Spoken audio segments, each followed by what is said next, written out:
Salut, j'espère que vous allez bien. Aujourd'hui, on est là pour faire une FAQ. Du coup, je vais reprendre toutes les questions qu'on me pose très souvent sous mes vidéos YouTube, sur Instagram, dans ma boîte mail. On pose souvent les mêmes questions, du coup aujourd'hui, je vais vous répondre. Première question qu'on me pose très souvent, c'est comment j'ai vécu mon départ et est-ce que je regrette? Donc j'ai déjà dit dans plein de vidéos, mais mon départ il s'est passé, c'était assez spécial parce que j'étais remplie d'émotions vraiment diverses et variées. J'étais très heureuse de mon départ parce que c'est ce que je voulais. J'étais à la fois aussi très triste parce que je quitte ma famille, je quitte mon environnement. J'étais excitée, en fait c'était plein d'émotions qui se mélangeaient. Et ça a été à la fois très dur et à la fois très facile. Donc voilà, on va dire que je me sentais débordée par mes émotions, mais ça s'est quand même fait assez facilement. Mais en globalité, je pense que mon départ s'est quand même assez bien passé.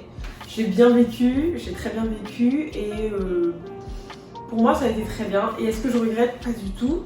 Je pense que vous pouvez le voir dans toutes mes vidéos que je ne regrette pas du tout mon choix. Je suis très contente d'avoir sauté le pas. Et voilà quoi, je regrette pas du tout. Après, je pense aussi que mon départ s'est bien passé parce que je l'avais bien préparé. J'étais à donf, quoi. Je lisais tous les articles que je pouvais lire sur les gens qui déménagent, sur comment est la vie réellement ici, pas juste la vie, on va dire, des influenceurs, tu vois, ce qu'ils montrent. Donc en fait, j'étais tellement bien préparée, je savais plus ou moins ce que j'allais retrouver, je savais comment ça allait se passer, que j'avais pas cette crainte de me dire ah là là si ça se passe mal et tout, j'avais pas cette crainte parce que j'étais trop bien préparée, je savais juste ce qui allait se passer et donc ça m'a envoyé un poids de mes épaules, j'étais pas stressée à ce niveau-là en tout cas.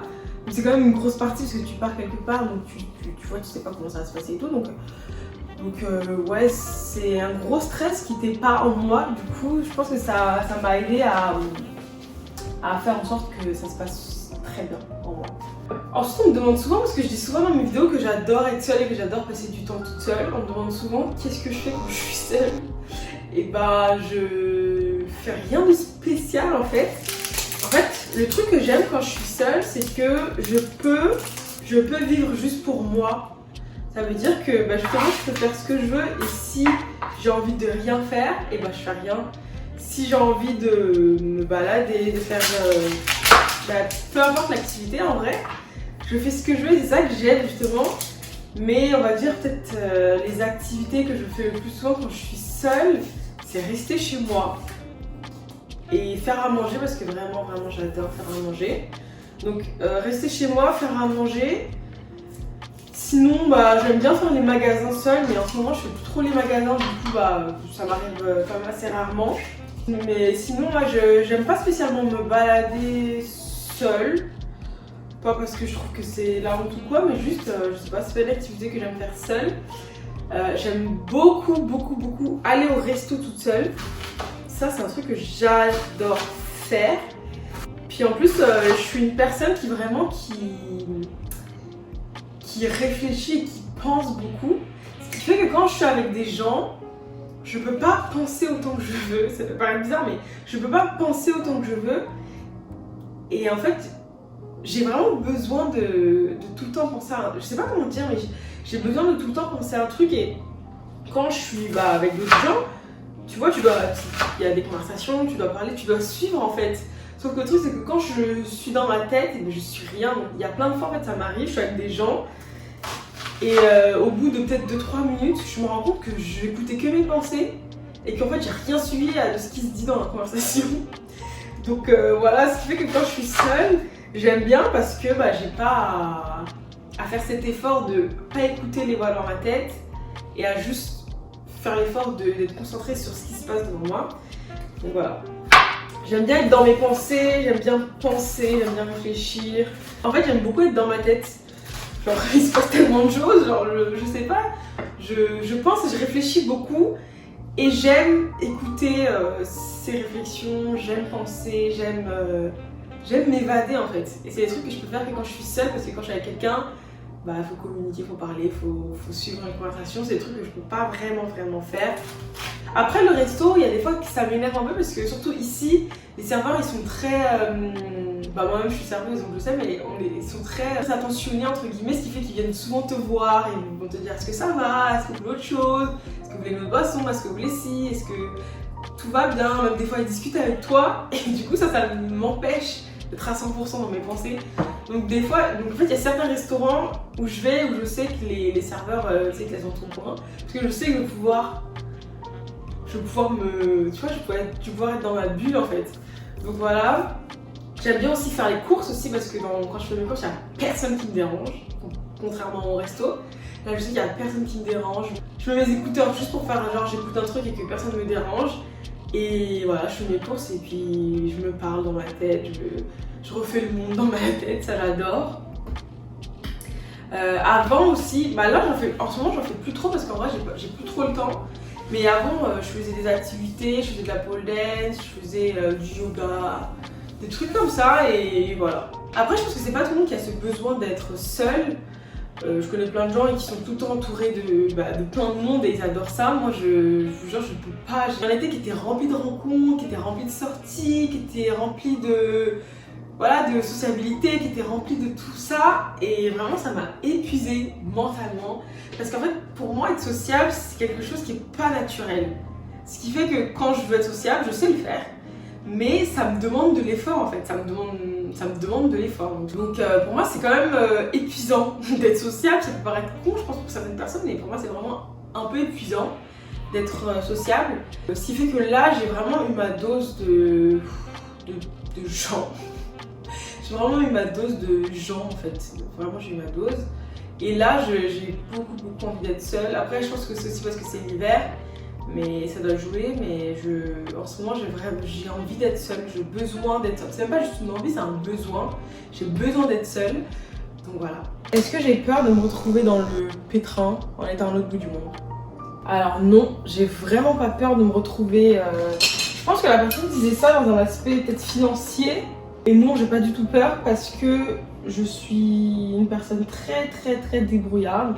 Après c'est sûr qu'il peut arriver tout et n'importe quoi dans la vie, on s'attend à rien, mais je veux dire que je suis quand même je suis super débrouillarde et j'ai pas peur de bosser. Alors je sais qu'en arrivant ici, bah c'était le début, on est arrivé, vous voyez il faut s'installer, il faut avoir un appartement, il faut avoir des meubles. On était venus avec, parce que pour venir ici en PVT il fallait 2500 $, on était venus avec 2500 $, mais tu voyais, t'arrives. Au début, on était dans un Airbnb, on pouvait pas faire à manger dans le Airbnb, du coup, il fallait manger dehors tous les jours. Bah, c'est le début, quoi. Tu dépenses beaucoup d'argent. Et bah, voilà, s'il y a beaucoup d'argent à dépenser et qu'il ne reste pas beaucoup d'argent, bah, tu travailles, quoi. Donc, je travaillais, j'avais 2 jobs. Après, à un moment, j'ai eu 3 jobs. Et c'était largement suffisant. Après, moi, j'aime bien être confortable, j'aime bien être large. Donc, même si j'ai assez d'argent, on va dire, je vais toujours travailler un peu plus pour pas être juste mais pour être bien, voire très bien, tu vois.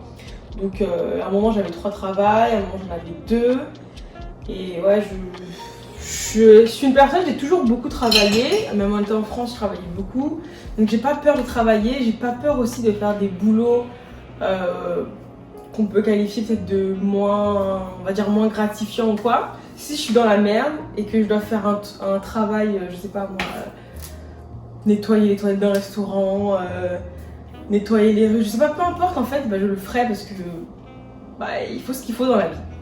Donc non, j'ai pas peur parce que je suis très débrouillarde et que je sais que quand il faut travailler, il faut travailler, quoi, il faut y aller, il faut mettre les mains dans le... Vous me voyez comme ça, mais s'il faut mettre les mains dans la bouche, je vais mettre les mains dans la bouche. Après, c'est sûr que l'argent, c'est une question qui est très importante. Surtout si tu es seule dans un autre pays ou quoi. C'est un sujet qu'il faut vraiment apprendre à la légère parce que si tu te retrouves sans argent dans un pays, ça peut être très vite compliqué.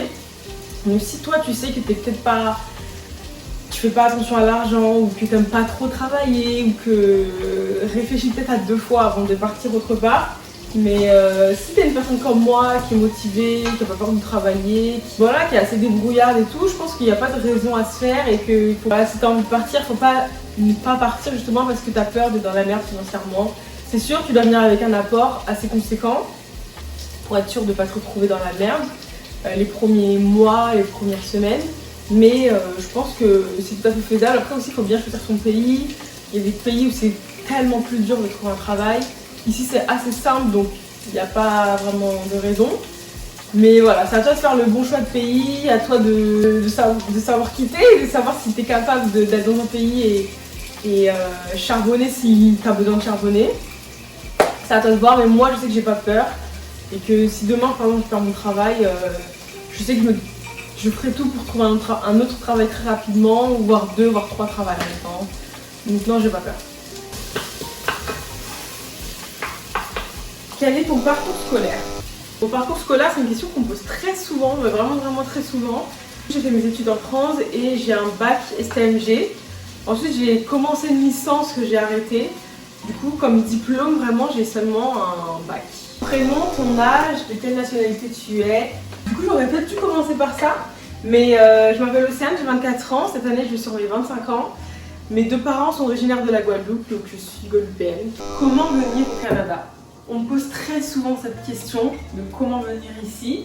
Et en fait, la plupart du temps, j'ai des gens qui m'envoient un message et ils me décrivent totalement en fait, leur situation. Ils me disent que voilà, ils habitent là, ils font ça comme travail, ils ont ça comme études. Et à la fin du message, ils me disent comment je fais pour venir. Bah la réponse c'est que je sais pas. Genre vraiment je ne sais pas. Je travaille pas à l'immigration, je travaille pas pour le gouvernement du Canada. Donc en vrai je pourrais pas vous répondre, je sais pas. Et le truc c'est que j'ai énormément, mais vraiment énormément de personnes qui me font ce genre de messages. Et je veux pas vous répondre parce que je sais pas, je vous connais pas, même si vous me décrivez vos situations, je suis pas dans vos vies. Donc le seul conseil que je peux vous donner c'est d'aller sur le site du Canada, c'est canada.ca. Et alors c'est super bien fait, en fait, vous avez juste à répondre à des questions sur votre situation, sur vos études, sur vous. Et à la fin, ils vous donnent toutes vos possibilités pour immigrer au Canada. Donc voilà, c'est très bien fait, donc je vous conseille à 100% d'aller sur le site du Canada. Mais moi, vraiment, je ne serais pas d'une grande utilité, vraiment.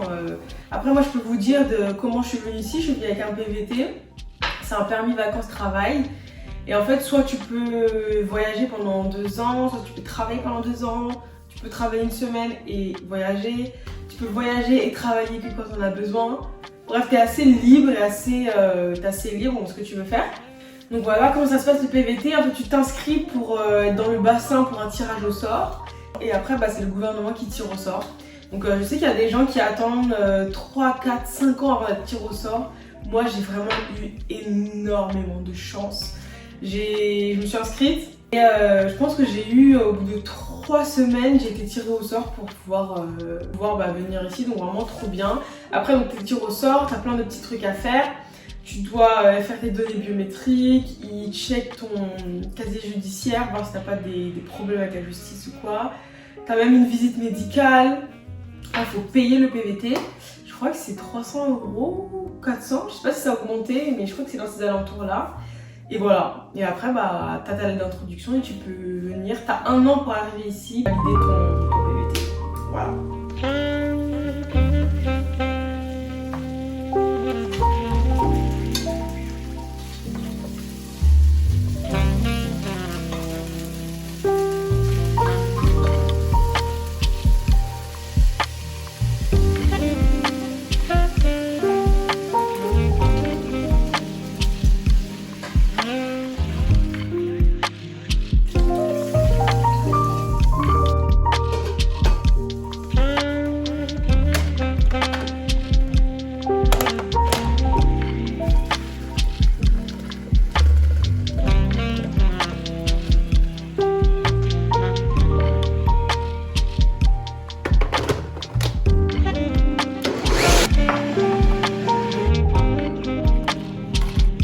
Voilà, c'est la fin de la FAQ, j'espère que ça t'a plu.